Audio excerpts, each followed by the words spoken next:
Est-ce que Saad, je peux devenir libre financièrement juste avec mes investissements? Tu n'as pas un chez toi, tu n'as pas une maison, t'habites tu es encore en location. Mais t'es un salaud de patron, hein, il veut qu'on bosse plus. Viens dans le club des propriétaires, ne parle pas avec les locataires là. Soit tu vas craquer mentalement, soit ton corps il va te dire écoute, c'est fini là, tu sers plus à rien en fait. Ton 2000 € dans 20 ans, tu vas rien faire avec. Donc le retour sur investissement sur cette année-là, il est 100 fois plus, 1000 fois plus grand qu'un vieux appartement qui te rapporte 3%. On achète cash. Ah mais il faut utiliser l'argent des autres. Ah non, j'utilise mon argent. Mais qu'est-ce que tu fais en fait? T'es endetté à 500 000 € pour vivre dans un appart. Mais c'est le même appart que tu vivais déjà dedans en fait. J'ai pas compris en fait.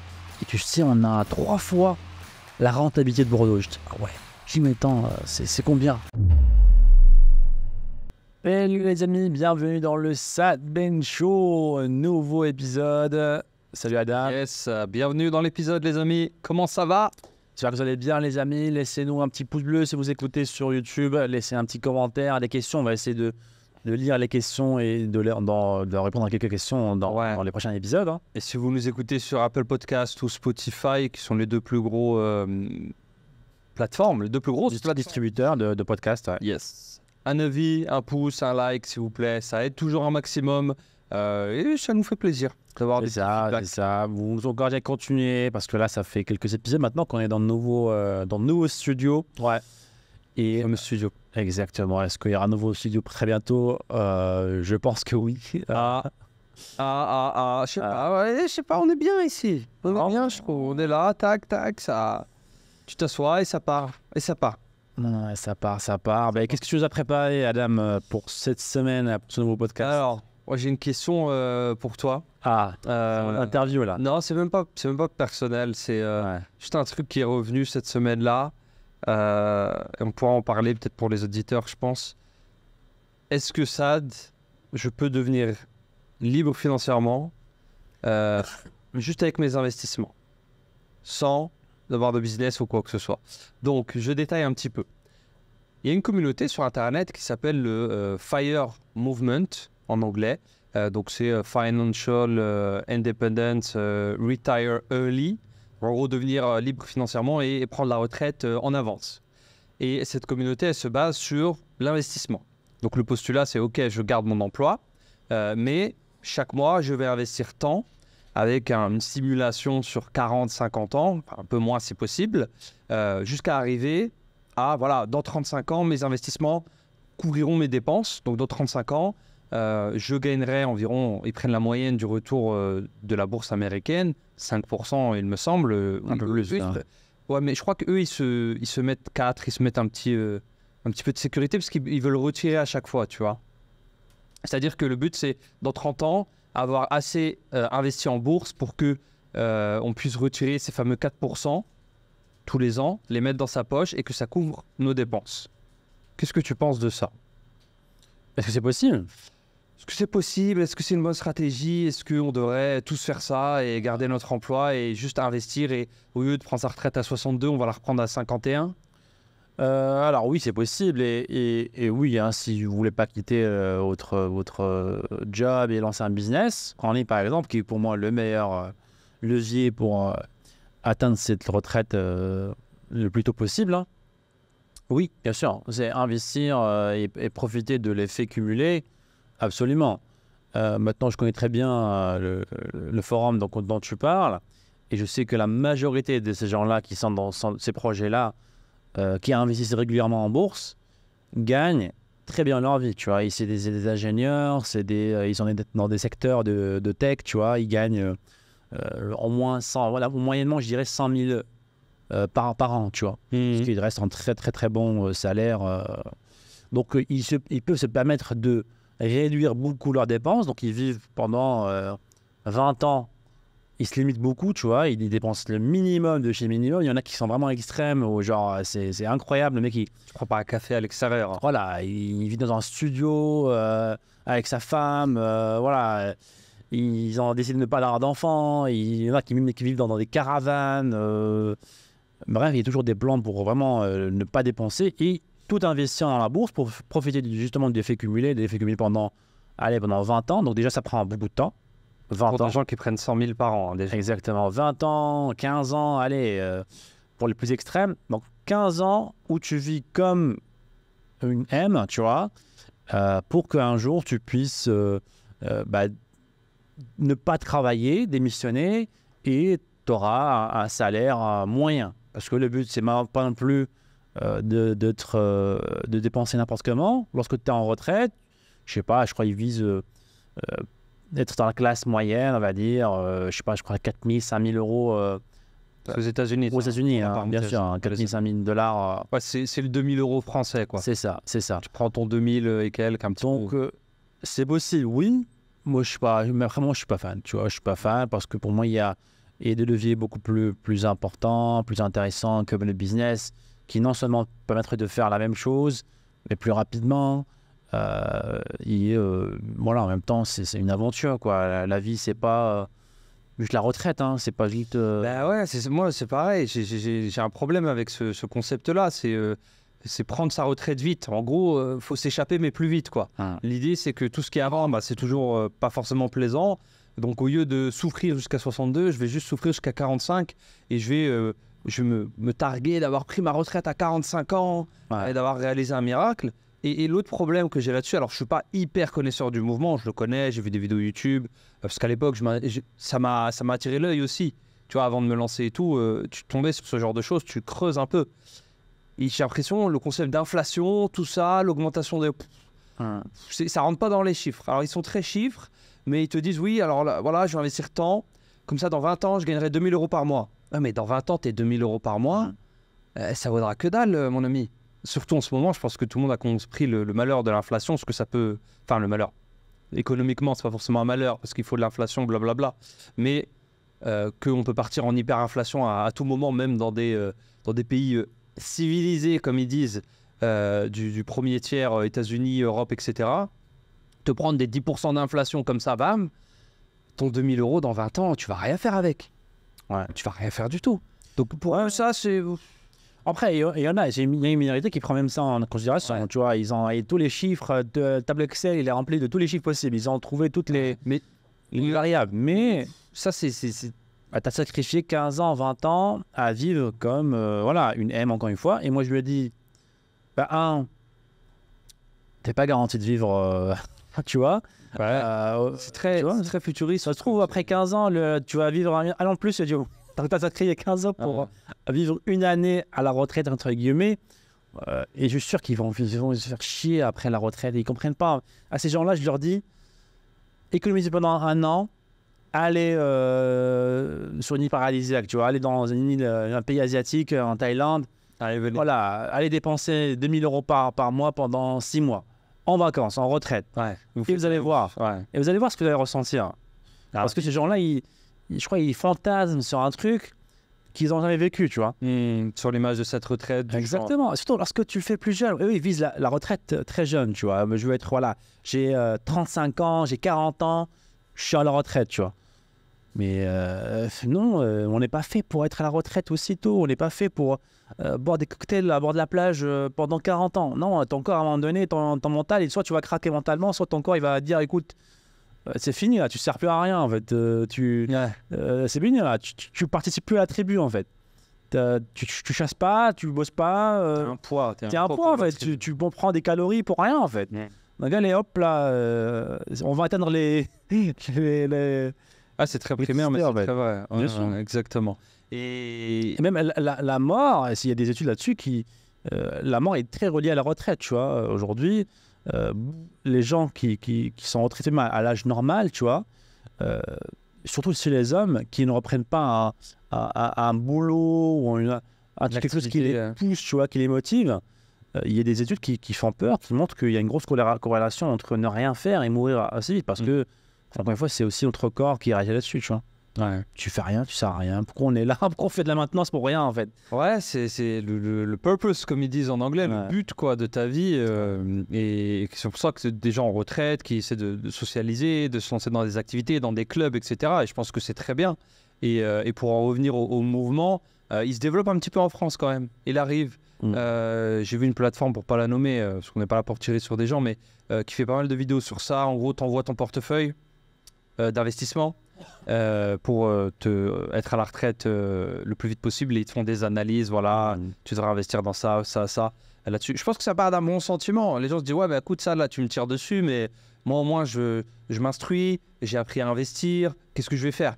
Je vais pas rester comme ça et attendre. Ouais, il y a aussi un autre élément très très important, c'est que tu vas passer 15 ans, 20 ans de ta vie à vivre un certain lifestyle. Bon, changer de lifestyle après 20 ans où tu vois, t'as beaucoup... En fait, tu t'habitues en fait à être aussi, tu vois, tu dépenseras beaucoup. C'est grippé. Voilà, t'as un truc, t'es grippé. Si tu passes 20 ans à être grippé, il y a très forte chance, tu vas changer d'avis, tu vas pas changer, tu vois. Et on connaît beaucoup d'influenceurs comme ça, où ils ont Graham, un des plus grands influenceurs américains, il a explosé parce que justement, il parlait que de ça en fait. Comment économiser dans le café. Il fait son café avec, ça lui coûte 20 centimes, il faut pas aller à Starbucks, il faut pas faire ceci. Pour son anniversaire, il a ramené sa copine pour son anniversaire dans un buffet à sushi. Les chaînes de buffets à sushi préfabriqués. Et donc, pour lui, c'était logique. Il veut la liberté financière, il veut un certain montant dans son compte bancaire, il veut ça. Et je sais qu'aujourd'hui, il a fait x10 son objectif. Mais c'est le même Graham. C'est le même Graham qui galérait en fait. C'est le même Graham qui fait toujours son café, il fait toujours son sushi. Tu dis, mais tu fais quoi? Tu as tout d'argent? Et il ne pourra pas dire. Tout ce qu'il dit, c'est moi en fait. Je me sens bien comme ça. Donc ces mecs-là qui pensent qu'après 20 ans, il y aura un switch, et je vais activer le mode retraite et je vais m'amuser, je vais pouvoir dépenser. Mais non. Ouais, vous allez commencer à psychoter chaque dépense. Non, mais pourquoi je fais ça? Mais lui, c'est ce qu'il fait. Des fois, il dit, j'essayais de dépenser, mais j'arrivais au moment, je me disais, mais pourquoi je fais ça? Je vais rentrer. Et oui, 1 euro dépensé, je le mets en bourse, en 10 ans, il vaut 3 euros. Et ouais, ça. Si tu prends un réfléchir comme ça. Dans 10 ans, les 3 euros, qu'est-ce que t'en fais? Exactement. Il faut les remettre? Bah oui. Bah ouais, parce que dans 10 ans, ce sera 9. Exactement. Et c'est un cercle infernal, en fait, pour moi, c'est une mauvaise façon de faire les choses. Ouais, en fait, tu oublies complètement l'idée de l'abondance, du fait que l'argent, c'est une ressource que tu peux aller... C'est un outil. On fait quelque chose de scarcity ultime, quoi. Quelque chose impossible à trouver, il faut garder chaque penny compte. Non, relax un petit peu, calme-toi. Surtout qu'aujourd'hui, en plus de ces problèmes de mindset, même si on les met de côté, et, disons que oui, tu vas pouvoir dépenser et tout, dépenser dans 30 ans, pourquoi pas 3 ans en fait? C'est ça, surtout qu'il y a des possibilités, il y a un chemin, il y a des opportunités sur Internet, même en tant que salarié, même si disons que je ne veux pas faire du business du tout, tu vois. Je suis pas le compte de faire du business, on fait un business à côté de mon job, je devrais me focus sur comment gagner plus en tant que salarié. Il y a toujours des choses que tu peux faire. Moi, je peux faire x2. Voilà, il y a des compétences, il y a des trucs, il y a du management, il y a du réseautage, il y a plein de choses que je peux faire en tant que salarié aussi pour gagner beaucoup plus. Je dis pas dépenser n'importe comment. J'ai un budget, je sais gérer, mais pas dans l'extrême non plus. Tu vois, je suis pas dans une course. Voilà, j'ai 15 ans, je dois faire ceci, je dois avoir X montant. Encore une fois, c'est comme si c'est pas, la vie n'est pas garantie, tu vois. C'est trop dans 10 ans. C'est ça leur projection sur 45 ans. Ça se trouve, t'es plus là demain, tu vois. Tu peux tout prévoir aussi. Et tu sais pas à quoi va ressembler ton pays, l'économie. Exactement. Tu as une maladie, quelqu'un de proche de toi a un truc. Ces trucs-là, tu peux tout baser sur ça. C'est beaucoup trop théorique, statistique, quoi. Et pour revenir au moyen de gagner plus, je pense aussi que, par exemple, les compétences que vous avez, disons que je ne veux pas lancer de business en ligne ou de business physique, pour moi, transmettre tes connaissances, c'est limite, ça c'est un business, mais c'est le truc qui se rapproche le plus. Voilà, je suis salarié, j'apprends aux autres à faire ce que je fais déjà aujourd'hui, où je fais un peu de consulting à droite à gauche en heure sub dans une autre boîte, où je forme, je sais pas, dans des écoles, je sais n'importe quoi. Mais en gros, j'ai pas besoin d'apprendre de nouvelles compétences sur ça, parce que je les ai déjà. J'ai juste besoin d'apprendre à les transmettre. Qui, je pense, qui se rapproche de plus de lancer un business sans lancer un tout nouveau business et tout réapprendre. Ce qui peut faire peur aux gens, quoi. Ouais, encore une fois, voilà, se former, rajouter une nouvelle compétence que je sais déjà et chercher un nouveau poste. Il y a Mais plein. tu sais, c'est quoi le Il y a des salariés multimillionnaires. aux États-Unis, c'est une réalité. En France, oui. Il y a des salariés qui gagnent très bien leur vie en France. Bien sûr. Bien sûr. Bien sûr, dans certaines industries et tout, ça c'est clair. Aux États-Unis, on n'en parle même pas. T'as des mecs dans la technologie, entre autres, qui sont multimillionnaires. Ouais. Et on a quelqu'un dans l'équipe qui est incroyable, hein, qui a toujours commencé très bas dans l'échelle. Dans chaque, avant de venir chez nous, il a fait plein de sociétés différentes. Il a toujours commencé en bas de l'échelle. Je crois à un moment donné, il était livreur, je crois, un truc du genre, non ? Tu montes après. Et après, il est devenu responsable du pôle. Donc, il y a des gens. Faut bouger. Voilà, c'est ça. C'est sûr que l'un des trucs que j'avais vu, c'est que tous les deux, je crois, c'est aux États-Unis, faut changer. Eux, ils disaient tous les 2 ans. Si tu veux continuer à grimper l'échelle, il faut changer d'entreprise, changer de machin. Ouais, et même dans la même entreprise, essayer d'évoluer. Et il y a aucun. Il faut arrêter de penser que les patrons, les patrons, ils kiffent l'argent. Si demain tu viens avec une plus-value, une nouvelle compétence, un truc, machin.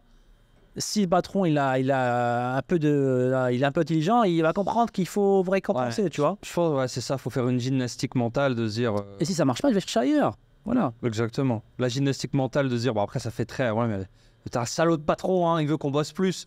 Mais en gros l'idée c'est de se dire, ok, nous on a une équipe, donc on a des gens qui travaillent avec nous. Moi c'est magnifique quand il y a quelqu'un qui a découvert qui a pris une initiative de se dire, ok, comment je pourrais apporter de la valeur sur ce pôle-là à l'entreprise sans qu'on m'ait demandé, mais là j'ai repéré un truc, si on fait ça, boum, l'entreprise elle a tout de suite. Tu récompenses cette personne, tu l'inclus dans le projet, etc. Donc oui, ça demande de se dire, je ne peux pas aller à l'emploi et faire juste les tâches qui me sont données A, B, C, D. Je dois aller chercher le E, le mettre et le proposer. Mais en échange, c'est win-win là-dessus, quoi. Ouais, c'est ça. Après, bien sûr, il y a des entreprises toxiques. Bien sûr, et voilà. On essaie de fuir ce genre d'endroit, bien sûr, si possible. Voilà, on choisit d'aller chercher ailleurs, mais en tout cas, voilà, jusqu'on trouve là l'endroit où on sera. Mais tu sais pourquoi le FIRE mouvement, le fait d'investir et dans 40 ans, je serai à la retraite et j'aurai rien à faire, il est aussi populaire. Enfin, l'un des piliers, selon moi, c'est qu'il n'y a rien à faire en fait. C'est-à-dire que j'investis dans le marché boursier américain en automatique tous les mois et je fais rien et plus tard, je ferai rien non plus en fait. Ouais. C'est ce qu'ils adorent appeler le passif. Moi, je veux des revenus passifs, ça. Je veux rien faire. Ouais. Et je veux de l'argent sans rien faire. Ça, c'est je pense, l'un des grands rêves de beaucoup de personnes. Se dire, mais oui, mais moi, je veux des investissements passifs. Rien du tout. Que dalle. Ouais. Je veux juste recevoir l'argent sur mon compte sans rien faire. Ouais. Et ces gens-là, ils tombent souvent de haut, quoi. Parce que le passif, même cette stratégie de bourse, j'investis, oui, on va dire c'est plus ou moins passif, mais sur 45 ans. Bien sûr, ouais, c'est ça. C'est toujours un truc à sacrifier. Si c'est de la passivité, c'est-à-dire que c'est long, c'est... Et puis, démarre ton projet avec tes $2000, tes 2000 € par mois, là, ton intérêt composé. Alors oui, il est excitant quand tu fais des courbes sur 150 ans, mais quand tu vas recevoir tes premiers dividendes ou tes premiers retours à l'année, 5%, tu vas prendre 35 centimes. Ouais, c'est pas... Plus que 44 ans. Allez. Ouais. Non, il faut faire attention à ça. Encore une fois, pourquoi choisir un chemin aussi compliqué Encore une fois, avec Internet, on peut lancer des business à côté. On a plein de salariés dans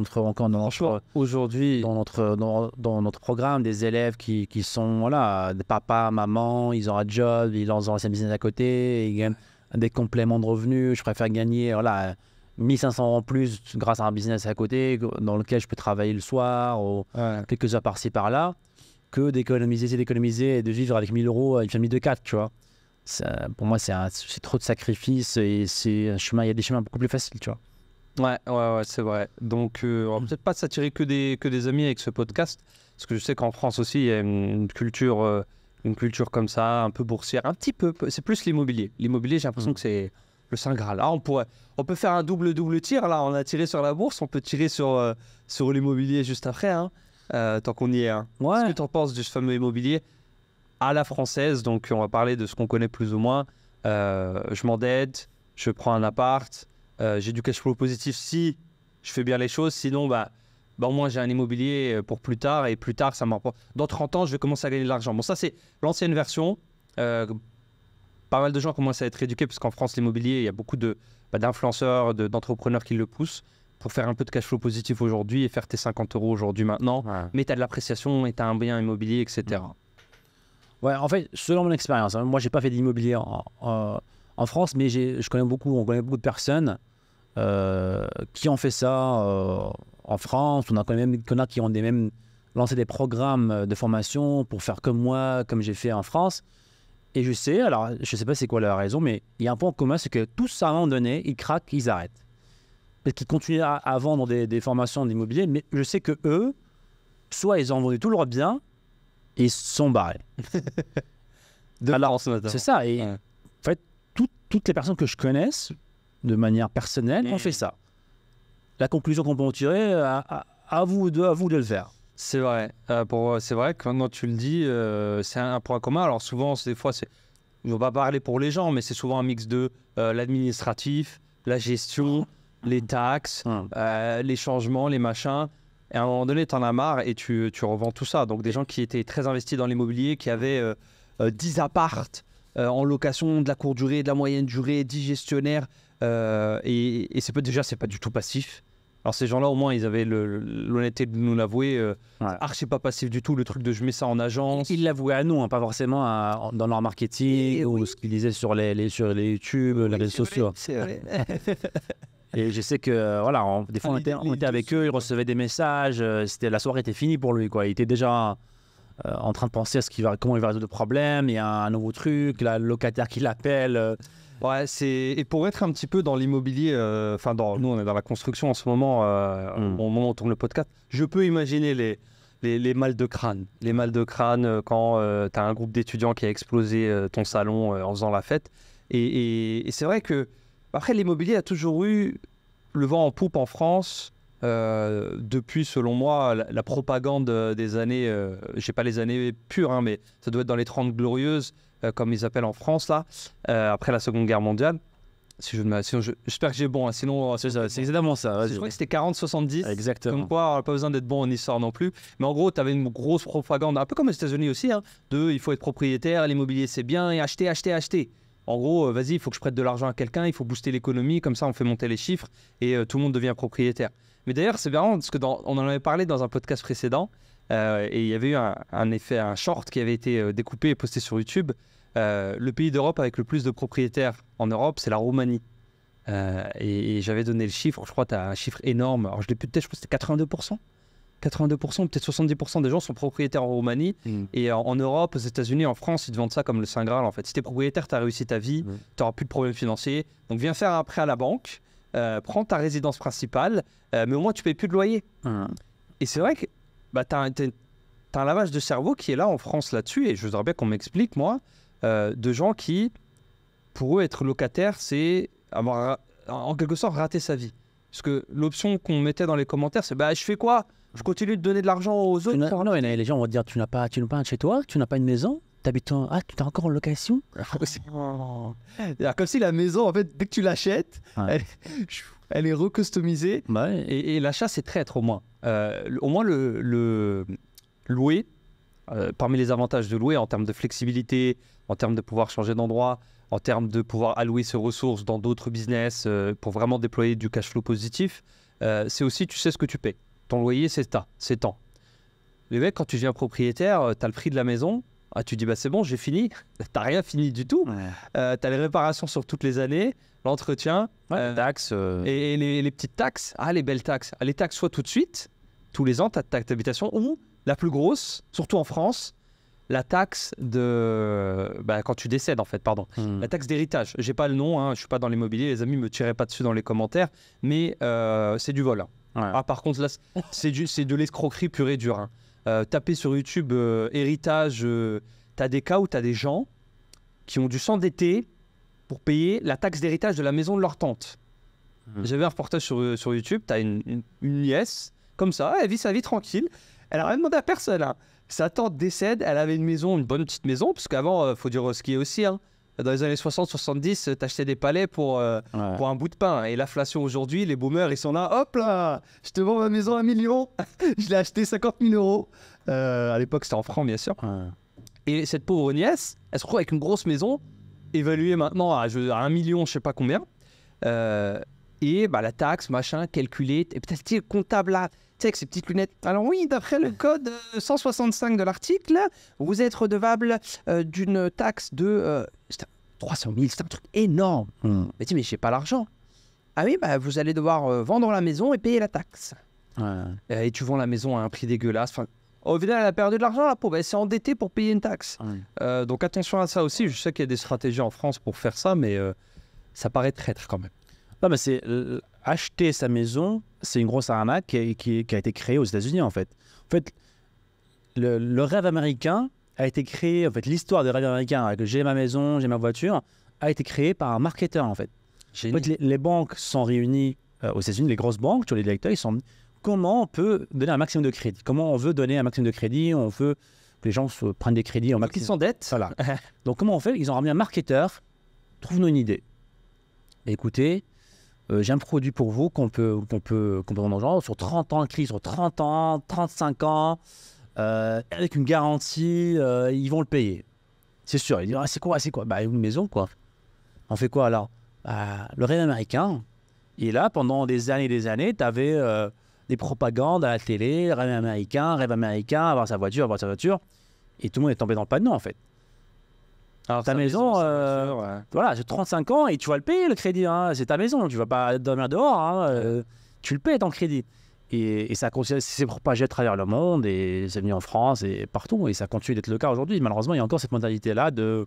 En fait, et la propagande est tellement grande que maintenant, bah, même... T'as même une pression sociale. Ah bah énorme. Voilà, t'as pas ta maison, t'as encore en location. Et tu sais, t'as cette élévation sociale. Oh, tu es propriétaire, viens dans le club des propriétaires. Ne parle pas avec les locataires là. Parlons entre propriétaires. C'est ça. Ouais, t'es endetté sur 45 ans, t'as pris un crédit à taux variable qui va te détruire. Faut arrêter. C'est n'importe quoi. Après, oui, tu peux faire du business dans l'immobilier. Ouais, mais voilà. C'est ceux qu'on connaît, voilà, en parlant en expérience, les gens qu'on connaît qui avaient beaucoup de parcs immobiliers, bah, ils ont fini par se dire ok, ça me casse la tête, je revends tout ça et je m'en vais. Il y a trop de. Ouais. Et franchement, il y en a un petit peu quand même. Ça ne parle pas d'une ou deux personnes. Là. Ouais, tous ceux qu'on connaît en fait. C'est littéralement ça. Après, voilà, ils ont un certain niveau avant de craquer. Est-ce que c'est peut-être le volume ou la taille du parc qu'ils avaient craqué? Possible. Hein. Est-ce qu'aujourd'hui, on peut encore passer de 0 à 1 dans l'immobilier? Moi, ce que j'entends un petit peu autour de moi, c'est qu'il devient très compliqué de se faire accepter par les banques. C'est maintenant, en ce moment, c'est compliqué. Il faut connaître le banquier, il faut connaître le cousin du banquier pour faire passer son dossier. Les opportunités sont beaucoup plus rares. Donc, c'est devenu un peu plus compliqué. Et pour moi, je préfère... lancer un business, tu vois. Franchement, c'est sûr, entre guillemets, si tu trouves la bonne offre, la bonne opportunité, c'est sûr, tu vois. Il y a beaucoup se lancent dans l'immobilier parce qu'ils cherchent cette sécurité, tu vois, ce filet, c'est de la pierre, là. Mais sécurité égale aussi rentabilité minable, en fait. Hein. Moi, je connais des gens, ils ont fait un crédit sur 40 ans pour 200 € par mois, quoi, de cash flow, quoi. Ouais. C'est quoi? C'est même pas le temps que tu vas passer à répondre aux locataires. C'est même pas le temps que tu vas passer à parler aux plombiers ou... La narrative, quand tu la creuses un petit peu, il y a des fissures dans tout ça. Alors oui, tes enfants et tes grands-enfants sont contents. Il y a ce rêve de se dire, j'ai de la pierre, c'est sûr, j'ai quelque chose de très solide. Et c'est quelque chose qu'on voit. Et en plus, j'ai perdu le point que je voulais donner juste avant. Ouais, moi, en tant que premier business, premier investissement, de se dire, vas-y, je fais de l'immobilier, moi, les sommes me dérangent, en fait. Les erreurs coûtent cher. Tu fais un mauvais achat, tu estimes mal tes travaux, on parle tout de suite en dizaines, centaines de milliers d'euros. Ouais, en crédit. Hein. Endetté, déjà, l'endettement, moi, je déteste l'endettement. Je suis vraiment... L'impression que tu as derrière, c'est de l'esclavage, c'est une forme d'esclavage moderne aujourd'hui. C'est cancérigène, ce truc, c'est d'être endetté comme ça. Bien sûr, les banques... Pourquoi ils veulent lancer plus de crédits? Parce qu'à la fin, c'est gagnant pour eux. C'est leur business model. Plus ils font de crédit, plus ils font d'argent. Sans les crédits, il n'y a pas de banque. Il y a un conflit d'intérêts là. Il y a un conflit d'intérêts très, très, très gros. Et donc, moi, l'endettement. Alors, oui, les gens vont dire, ouais, mais Adam, il y a de la dette saine, machin. Oui, il y a de la dette saine. La plupart de la dette, elle est dégueulasse. Ta dette d'État là, où ils empruntent pour payer les intérêts de la dette d'avant. Et au final, en fait, tes impôts remboursent les intérêts de l'ancienne dette. Allez, laisse-moi tranquille. En tout cas, moi, la dette, pas du tout. Et ouais, les erreurs coûtent cher, en fait. Tu te gourres, tu fais un mauvais achat, machin, c'est 100 000, c'est 50 000. Donc, tu lances ton petit business avant, tu feras de l'immobilier plus tard si tu veux vraiment en faire, pas de problème.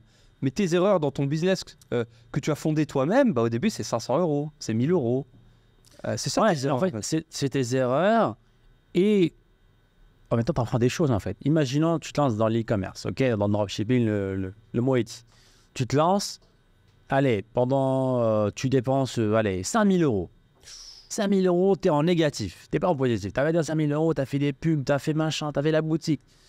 Et tu n'y arrives pas. Tu n'y arrives pas après un... Alors, j'aurais dû faire de l'immobilier, en fait. Je suis con, j'aurais dû faire de l'immobilier. C'était plus sûr. J'aurais fait 200 € par mois de cash flow. J'aurais un appart.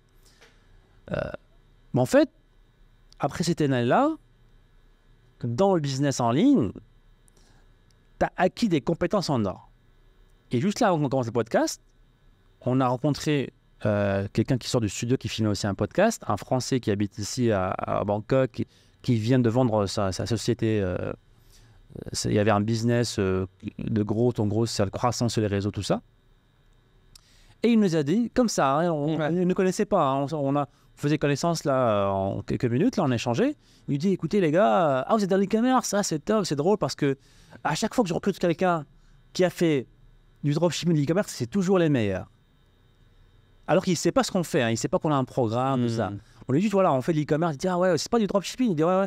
Mais écoutez, les gars, à chaque fois que je recrute quelqu'un dans le dropshipping, il est excellent. Il ne nous a pas parlé de son diplôme, il ne nous a pas parlé de l'expérience avant. Vous imaginez, ses meilleurs employés sont des dropshippers.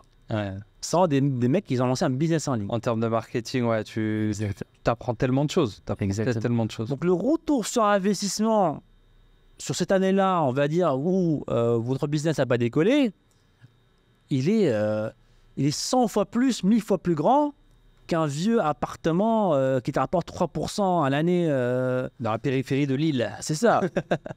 Dans le Grand Lille. Ouais, c'est ça. Ça me fait rire. On avait croisé un élève dans notre programme à Phuket. Pas croisé, c'était dans un mastermind à Phuket. Et lui, il faisait de l'immobilier depuis très longtemps et il se lançait dans le business en ligne récemment. Et il me dit, tu sais Saad, nous, ça fait un moment qu'on fait de l'immobilier à Bordeaux, dans la région de Bordeaux. Et tu sais, on a 3 fois la rentabilité de Bordeaux. Je dis, ah ouais, lui, c'est un yerbo. C'est quoi la rentabilité de Bordeaux? C'est qu'est-ce qu'il a fait, lui Et j'étais très curieux, tu vois. Ah ouais, 3 fois. Je dis, mais attends, c'est combien? Et je te jure, il m'a dit 6%. 6% et 9%. Dans la région de Bordeaux, hein. Ouais. C'est-à-dire à Bordeaux, ils sont à 2. Hein. À Bordeaux, c'est que dalle. Ils sont à 2%. C'est sûr que c'est un... payer des taxes. Voilà, c'est sûr que c'est un modèle un peu différent parce que tu cherches plus la plus-value et revendre. Un Parisien. Voilà, tu vas plus faire de l'argent dans la revente, etc. Mais pour moi, c'est des business models très compliqués, très longs. Et beaucoup mieux, encore une fois. Il y a aujourd'hui beaucoup mieux. Aujourd'hui, tu apprends à faire de la pub. Tu lances un business, tu apprends à faire que de la pub, hein, une seule compétence, que sur un réseau, par exemple, que sur Facebook Ads. Tout de suite, maintenant, tu peux travailler avec 3 sociétés différentes, 3 de chez toi, de n'importe dans le monde. Chacune de ces agents te paie 2 000 € par mois. Facilement. Un média buyer aujourd'hui, sur un... Ouais, mais c'est pas... Tu touches 6 000 €. Ouais, mais c'est sûr, mais tu peux pas frimer. Au resto, tu vois, dire, j'achète de la pub Facebook pour des entreprises locales. Dis-moi que tu as un appart sur Bordeaux au 4e étage dans les beaux quartiers. C'est sûr, pour l'instant, dans les dîners, voilà, tu peux pas impressionner la belle-mère ou le beau-père, ou je sais pas qui. C'est sûr. Non, mais faites attention, je sais qu'on a beaucoup tiré les amis. Oui, il y a des gens qui font du cash avec de l'immobilier en France. Oui, le système de crédit était très bas, les taux ont toujours été très bas. Il y avait du 0% à un moment apparemment, ou du 1%. Donc tu faisais des cash flows positifs si tu faisais ça bien. Oui, maintenant... c'est pas aussi rose que ça, et encore moins quand tu achètes ta résidence principale pour être propriétaire. Surtout pas.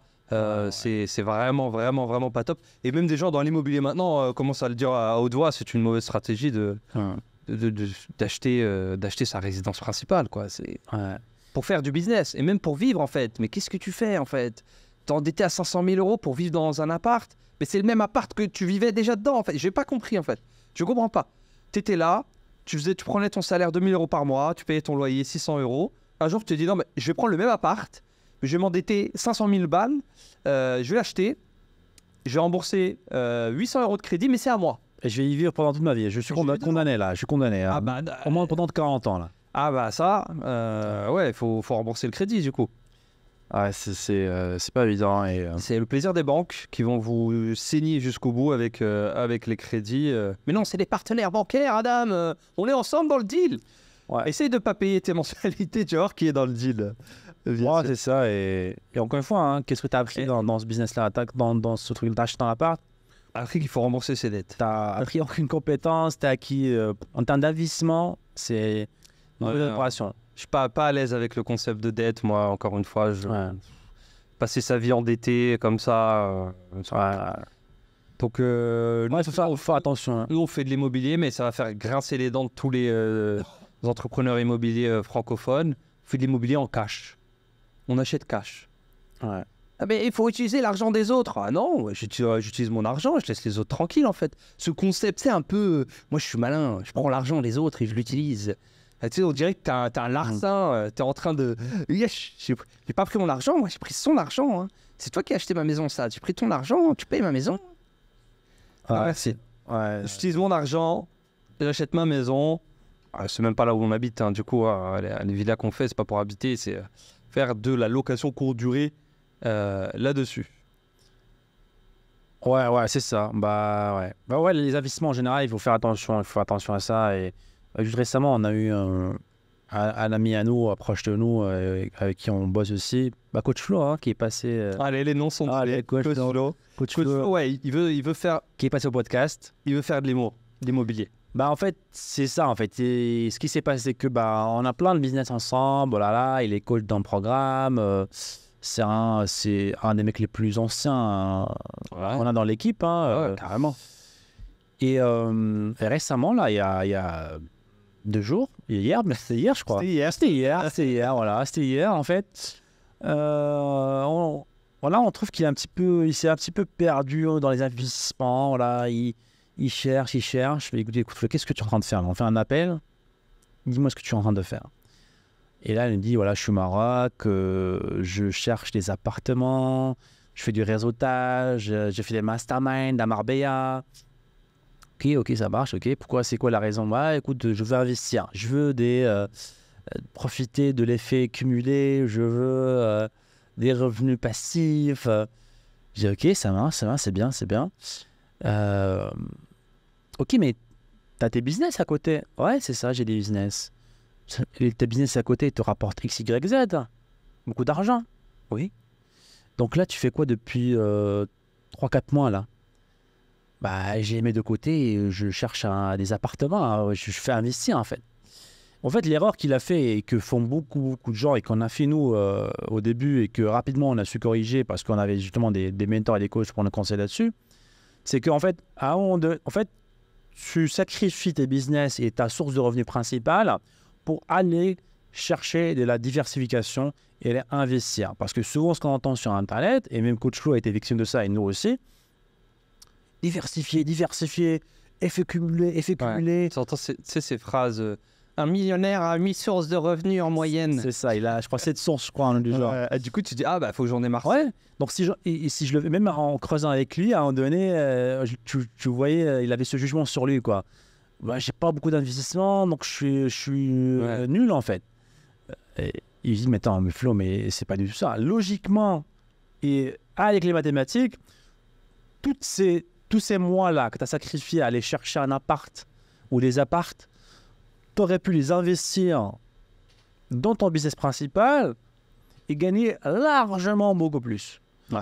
Donc l'erreur à ne pas faire, les amis, lorsque vous avez un business, une opportunité, un truc qui prend et ça marche, il faut doubler d'efforts dessus. Il faut tripler d'efforts dessus. Il faut c'est à ce moment-là qu'il faut accélérer et appuyer sur l'accélérateur en fait. Il faut presser le... C'est ça. Il faut surtout pas aller chercher à droite à gauche. Il faut surtout pas aller chercher l'objet brillant parce que en tant qu'entrepreneur et même en tant qu'humain tout simplement, là c'est nouveau quoi, c'est la dopamine, tu vois. Ah tiens, c'est un nouveau truc, les appartements, le revenu passif, c'est un nouveau truc, j'apprends, je suis de loin un élève.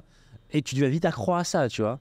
Et en fin de compte, tu te dis, bon, la rentabilité d'un appartement, c'est 10%, 15%. C'est ça, en fait. Tu l'as dit, dans le cas où vous avez un business qui commande à prendre, le plus gros retour sur investissement, c'est votre business. Et les business aujourd'hui, notamment sur Internet, tu peux faire x2. Elle est là, et pas en 20 ans. Tu peux faire x2 en 1 an, on va dire. Et même, ça dépend du business, même moins. Donc c'est là. Donc le temps que tu investis ici pour faire x2, si tu l'investis sur un appart pour chercher, pour faire 15% au lieu de 7%, mais c'est des miettes comparé à ton business qui fait x2 et t'investiras après. Donc le message, c'est pas de pas investir, c'est en fait d'être focus. C'est le message de base et je pense que c'est l'un des gros critères de réussite dans le business. Et on le voit souvent sur des gens qu'on coach qui au final n'ont pas les résultats qu'ils voudraient. On voit avec eux, on regarde, dis-moi ce que tu fais. Alors moi, écoute, j'ai une boutique e-commerce. À côté, j'ai mon emploi. À côté, j'ai un projet. Là, on est en train de monter une petite boîte. On fait des boissons locales. Ensuite, comment ça tu fais 20 000 trucs à la fois. C'est normal qu'il n'y a rien qui prenne. L'idée, c'est que tu as une barre d'énergie. Il faut tout mettre dessus. Et d'ailleurs, c'est ce que Bill Gates et Warren Buffett, notamment, quand on leur demande quel est le secret de la réussite, ils te disent le focus. Être focus sur un truc, pousser. Et quand ça commence à prendre, pousser 2 fois plus fort, comme tu l'as dit. Parce que le potentiel est là. Et dans 3-4 ans, vas-y, quand ton business, il aura, on va dire, sa forme de maturité, ou quand tu auras vraiment une échelle de revenus que tu estimes être vraiment très confortable, délègue-le, accepte que les revenus vont certainement baisser un peu, ou tu estimes que c'est le timing est là, et fais de l'immobilier après derrière. C'est ça, en fait. Faire des business physiques, c'est des investissements physiques, on va dire, c'est avoir des business physiques, en fait. Parce que lui, par exemple, il voulait faire du Airbnb à Marrakech. Ouais. En fait, ils ne se rendent pas compte que c'est parce qu'ils ne l'ont jamais fait, ils ne se rendent pas compte que c'est un business physique, en fait. C'est pas un investissement, en fait. Tu vas créer un business auquel il faudra accorder du temps, de l'énergie, de l'attention. Ouais. Alors, justement, cette énergie, ce temps-là, tu vas l'enlever de quelque chose, en fait. Tu vas l'enlever de ton business principal, de tes sources de revenus principales. Et où est-ce que tu as le meilleur retour sur investissement? Sur ton revenu principal, en fait, et non pas sur des investissements à côté. Donc, dans des pires des cas, en fait, pour ceux qui sont même pas à l'aise d'avoir, qui sont pas à l'aise d'avoir de l'argent dans leur compte bancaire, parce qu'il y a aussi ce stéréotype qu'on voit sur Internet. Ouais, si vous avez de l'argent sur votre compte, c'est que si vous êtes nul, vous avez rien compris, vous perdez de l'argent lorsque vous avez de l'argent sur votre compte bancaire, l'inflation. Les amis, le temps que vous allez allouer pour aller mettre cet argent-là dans un business ou dans un appart ou dans un je sais pas quoi, il ferait mieux de l'investir dans votre business principal. Et après, ça n'empêche pas de ouvrir un compte en bourse peut-être. Tu fais un truc automatique et ciao. Tu mets un truc automatique. Investir en bourse, ça prend littéralement une journée, même pas une demi-journée si tu comprends un petit peu comment ça marche. Ouais. Tu crées un compte, tu envoies l'argent, et tu achètes le S&P 500 ou je ne sais pas quoi. Comme ça, tu seras tranquille. C'est pas sur ton compte bancaire, c'est sur un compte en bourse. C'est vrai. Et tu as tout intérêt à investir, encore une fois, ton attention et ton temps. Ça paraît contre-intuitif, on ne le voit pas souvent là-dessus. Donc le message, c'est pas de ne pas investir pour les gens qui nous écoutent. C'est où est-ce que c'est un bon moment. Ouais. Voilà, où est-ce que j'alloue mon capital temps qui est limité à un moment donné sur un business qui est en croissance, que je peux presser, que je peux doubler, que je peux tripler. Parce que oui, c'est avoir de l'argent sur son compte, bien sûr. Mathématiquement, c'est pas idéal. Oui, il perd sa valeur chaque année, etc. L'inflation. Mais comme tu l'as dit, si je passe 30 heures par mois, 40 heures par mois à chercher des apparts, faire des visites, machin, ok, je vais trouver un appart, je vais faire 10% par an. Ouais, génial, je refais 10% par an. Mais les 40 heures, j'ai mis dans mon business, j'ai gagné 2 fois plus à la fin. Ton inflation, j'ai fait le triple de l'inflation en fait. C'est ça. Donc mathématiquement, c'est plus en fait. Ouais, c'est ça. C'est même pas. C'est logique, c'est mathématique. Tu ferais mieux d'investir dans ton business déjà, premièrement, parce que ton business n'a pas besoin de ce cash-là que tu vas aller chercher à investir dans un appart. Est-ce que tu n'as pas besoin, d'avoir une meilleure équipe, d'avoir un meilleur produit, d'avoir je ne sais pas quoi. Est-ce que ça sera encore pas mieux que tu investisses en toi? Est-ce que tu n'as pas besoin oui, la réponse. d'une nouvelle formation, d'un coach sportif, d'un nutritionniste? À un moment donné, quand tu as capé tout ça, ok, là, peut-être tu peux aller voir à droite à gauche. Et encore, normalement, tu n'as pas besoin de ça. Et ce qui est intéressant avec les investissements, c'est qu'il y a toujours une opportunité d'investissement, en fait. Il y en aura toujours, en fait. les gens, voilà, il y aura toujours des Il y a une opportunités. peur, hein, il y a une FOMO, comme on dit. Ouais, c'est ça. Ils nous en parlaient, Flo. Alors, il y a ça à Marrakech, là, il y a la Coupe du Monde. ouais. La Coupe du Monde, donc ça va faire ça. Puis il y a la machin, le tourisme va augmenter dans cette ville-là. Et tu sentais qu'il y a la peur, le FOMO, quoi, la peur de manquer, tu vois. Et ça prend tout son intention, tu vois. Et je sais que ces business, le perso, on souffre, en fait, tu vois. Et donc, voilà, c'est une erreur, les amis, à éviter. Si vous voulez, voilà, faire comme on a fait avec Adam depuis des années, bourse, tout ce que vous n'arrivez pas à investir en vous, dans votre business, vous le prenez, vous le mettez en bourse et vous l'oubliez. Et vous bossez sur votre business, et vous fois 3, fois 4. Voilà, vous mettez tout votre focus sur votre source principale de revenus et vous accélérez, vous appuyez sur l'accélérateur parce que ce qui fait aussi, je pense que c'était aussi un des problèmes de Flow, c'était notre problème aussi, c'est à un moment donné, tu cherches du nouveau en fait, inconsciemment tu cherches du nouveau en fait, c'est la même chose, hein. Appuyer sur l'accélérateur et voilà, c'est la même chose en fait, tu vois, tu es dans le même véhicule, même si tu avances très rapidement, c'est l'arbre humain, tu vois, tu as envie de nouveauté, tu as envie de, je vais chercher d'autres voitures, je vais remettre la casquette de débutant, et même par exemple pour nous, l'immobilier, en fait c'est relié aussi à un libre, hein. C'est pas parce qu'on construit des villas qu'on s'est dit, c'est un truc qu'on va faire extra, rien à voir avec ce qu'on fait. On s'est dit, l'e-commerce, c'est notre business principal. Ok, quels sont les investissements qu'on peut rajouter à ce véhicule-là? On est déjà dedans, on accélère. Ça a commencé déjà par programme en fin ligne. Tiens, ça reste lié à l'e-commerce, on peut continuer à apprendre de nouvelles choses. De se nourrir, quoi. C'est ça. Et après, il y a eu les villas en fin libre. Donc, on peut organiser des masterminds dedans. Ça peut servir pour notre image de marque. Donc, on est dans le même véhicule. Hein. Demain, voilà, on ne sera pas en train de faire, je ne sais pas quoi. Des trucs à l'ouest, ouais. Exactement. Donc, tout est relié, les amis. Et c'est ce qui permet de faire grandir le momentum et de faire avancer la boule de neige plus facilement et plus rapidement, en fait. Focus, les amis. Je pense qu'on a fait un podcast bien complet, bien intense, qui est parti un petit peu non, il y a une dans pas mal de choses. Ça a commencé par les investissements, la retraite jeune, FIRE, et ça a terminé par l'investissement. Petite tir à balles réelles sur l'immobilier et les investissements. C'était pas la première fois qu'on tire sur l'immobilier. Hein, donc, après, chacun son véhicule. Nous, on vous partage ce qu'on a fait. C'est ça, chacun son véhicule. Il y a des Lamborghini et il y a des Renault. Et voilà, à vous de choisir. Dans quel véhicule vous voulez monter, les gars? Très bien, sur ce, les amis, on se dit à très bientôt dans le prochain épisode. Merci de nous avoir écoutés. Laissez un avis, laissez un pouce bleu. Commentez, clashez-nous dans les commentaires. Racontez-nous votre portefeuille immobilier. Peut-être qu'on a tort, on est complètement à l'ouest. Dites-nous, on est curieux et un plaisir d'échanger avec vous. À la semaine prochaine. Ciao, ciao. Ciao.